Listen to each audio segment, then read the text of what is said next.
Okey, kali ni kita nak test kualiti video Veo 3 ya.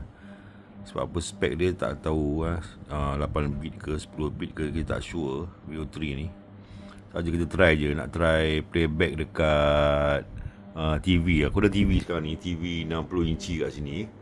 Okey, jom kita try dulu Kita try tengok apa dia punya kualiti dia okey ke tak. So kita pergi dekat atas ni.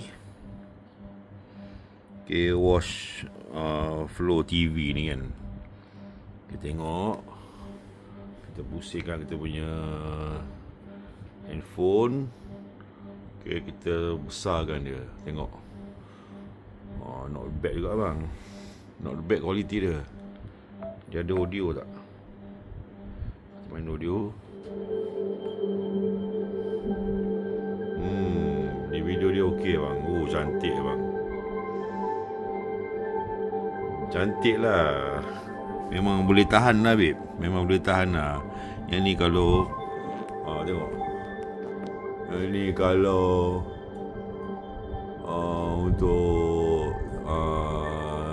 TV boleh lepas lah. Broadcast lepas ni aku rasa. Tak ada masalah lah. 60 inci kau tengok.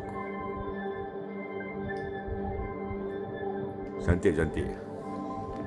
Memang cantik. Biasa kita tengok kat handphone je kan. So bila kau tengok dekat, kau pergi kat Watch TV tu, kau pergi dekat yang apa, Flow TV tu, kau boleh try lah dekat TV korang, tengok macam mana. So memang macam real weh, macam real. Memang macam real. Yang ni kalau masuk software untuk bagi high quality lagi boleh ni. Tapi memang cantik lah. Boleh lah, boleh. Acceptable lah bang, acceptable. Memang cantik. Not bad lah.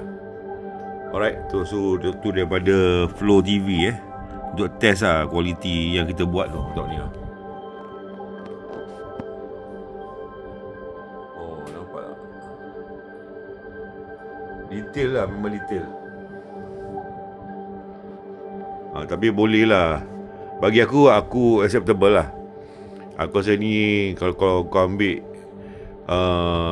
dalam masa 2-3 bulan lagi ni, aku rasa kau dah keluar Veo 4 ni, aku tak tahu lah, lagi dahsyat lah.